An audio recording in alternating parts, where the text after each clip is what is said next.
You may think that WB meddling with films is more of a newer thing for the studio, but it's not.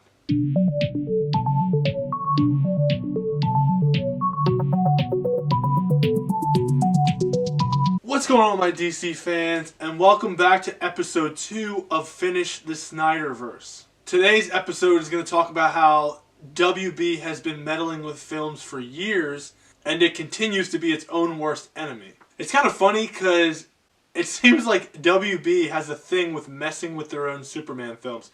Because the first time that this became a huge deal was the Donner Cut.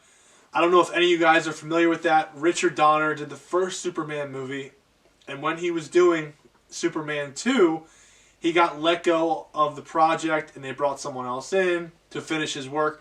And it was this big thing. And years later, 30 years later, we finally get to see the Donner Cut. And I did some research, and you find out why. Is because in the early 2000s, fans started hammering WB with emails, phone calls, mail, saying, we want to see this movie, we want to see this movie. So apparently, WB calls up Donner and says, hey, what are we going to do about this? And they worked it out. He had some old footage, and they kind of put it together and came up with his cut of the movie.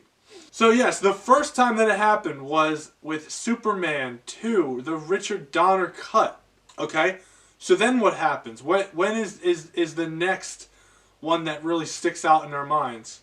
Well, you could say BVS. As I talked about in the first episode, BVS, the Ultimate Edition was Zack's True Vision. It was a 3-hour movie that should have been released in the theaters, and they cut it down to 2.5 hours. But that really wasn't that bad. That was just tweaking, which they do to a lot of movies. So the next one that I'm going to talk about is David Ayer's Suicide Squad. Now, when that movie came out, David Ayers was like, oh, this is my movie. Definitely 100%. I put my stamp of approval on it. Movie comes out, and, nothing is really being said. You're kind of just, okay, that's just what it was. But then you slowly get more details about what was happening. For instance, Jared Leto's Joker. Jared Leto said that he filmed so much of that movie that they could have made their own Joker movie with all the footage they filmed. He was in the movie for a couple minutes, if that. So right there, you realize that this movie was torn to shreds. Then you hear that apparently Steppenwolf was in the movie. I don't know if this was filmed or it was early design. Parademons were going to be a part of it. Again, don't know if it was filmed or early design. But these were ideas that he was having, and then the studio got involved and they said no. I recently just watched Suicide Squad again. I haven't seen it for a while now. But after watching Birds of Prey, I really wanted to watch Suicide Squad again. So I said, you know what? A couple days ago, I put it on. And as I'm watching it, you can tell that they left a lot of stuff out. It just seems too rushed. I believe it's like a 2-hour movie. And again, I think they did to David Ayers what they did to Zack. Is they cut the movie. And it didn't flow right. I could just tell. It was too all over. It didn't flow right. There was a bunch of stuff missing. Sounds familiar. BVS. There were a bunch, and then scenes were just too short. I hate when a scene is too short when it should have been longer. You just know it. It just little things, right? For instance, this is just dumb. Little thing I noticed when the scene when Batman is chasing Harley Quinn and the Joker, and he jumps on top of the car. They don't show that happening. He's just on top of the car. Stuff like that bothers me. He's in his the Batmobile driving the car, and then all of a sudden he opens up the hood.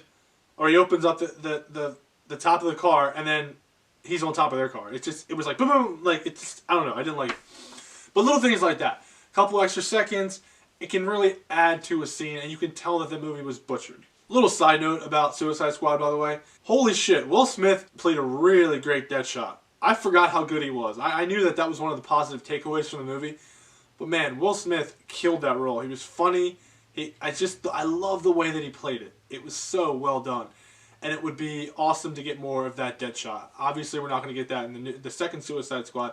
But hopefully someday, when Zack comes back, they can get Will Smith back as Deadshot because he was awesome.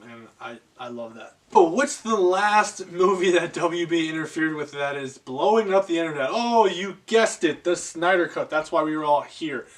That's why we want Zack to come back to finish his Snyderverse.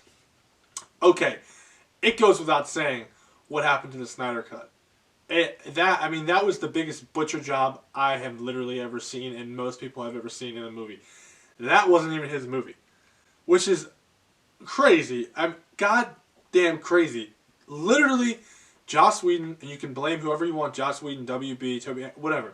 He took every single Zack scene that was fine, and he redid it. He literally reshot the whole movie. And they say maybe 10% of the movie is Zack's. Maybe. I don't even know if it's 10%. That is mind-boggling. And then the fact that you have to add an hour and a half of footage that Zack shot for his full 3.5 hour cut. It's just, this is not even close to what we saw. And I think that should be one of the key marketing tools for this movie, is the fact that it's nothing like you've seen. This isn't a director's cut. They need to let the people know, no, this is a completely different movie. And how cool would that be? And I'm talking for all the fans. I'm talking for Marvel fans if you're not a DC fan. What would happen if you knew there was 2 Endgame cuts out there, or 2 Infinity cuts, that they were completely different movies? You would definitely want to see the other movie. You would. And that's why we fight for artistic integrity, and we fight for Zack to come back and to finish his version. And the fact that they use Zack's daughter as an excuse to get him off the project is absolutely sickening. And just another reason why we know that we are going to see the Snyder Cut. And Zack is going to come back. Zack's going to have the last laugh. But WB, as I've been saying, they've been doing this for years. And yes, these are the prime examples, the biggest examples. But there's probably been so many other ones where directors are just like, okay. And a big one that I know that hasn't come out yet because they've been so successful, and is Marvel products and their movies. If you're a director, and this goes for any director, and you have the producer come into the studio and they meddle with your film. They say, no, we're doing this, we're doing that, taking that out, doing this, making sure, blah, blah. Okay, you do all that. And then, again, you can't say anything. You can't say anything negative until the movie comes out. And the movie comes out and it does so well. Makes over $1 billion. Everyone's loving it, saying, oh, praising you, saying you're the greatest director. Wow, bravo to you. We're so proud of you. You're going to be like, yeah, of course. You're not going to come out and say, but that wasn't my cut of the movie. Because it's successful. Every director would do that. And that's why I believe over at Marvel, over at Disney and Marvel, Kevin Feige is making all these movies to how he needs them to fit and how he needs them to be. There's nothing wrong with that. I'm just saying that that's their thing over there, but they're successful, so there's a difference. Over here at DC, when they're not successful, it's a bad look. And this is why WB and other studios can't meddle with films, can't interrupt them. This is what we fight for. Let the directors do their thing. You hire them to direct, to make their own movie, to make their own vision. That's it. They come out with the movie, you don't like it, you move away from them. Very simple. They could have easily done that with Zack. They could have. They could have said, okay, his Justice League movie, we don't like it anymore, get him out, get someone else in. Okay, that's a different story. That didn't happen. So again, like I said with this video, WB has been doing this for a while and it needs to stop. We need to push and push and push for Zack to come back, because if not, they're going to continue to do this bullshit. Doesn't matter if they bring in new directors. They're going to continue to meddle with films, which is not right, and it's never been right. So, that's the video. Thanks for watching, guys. And as always, please subscribe, because it helps me, and in return, I can help you. And every Monday, Wednesday, Friday, new content's coming to you from Subjective Reviews. And thank you for watching.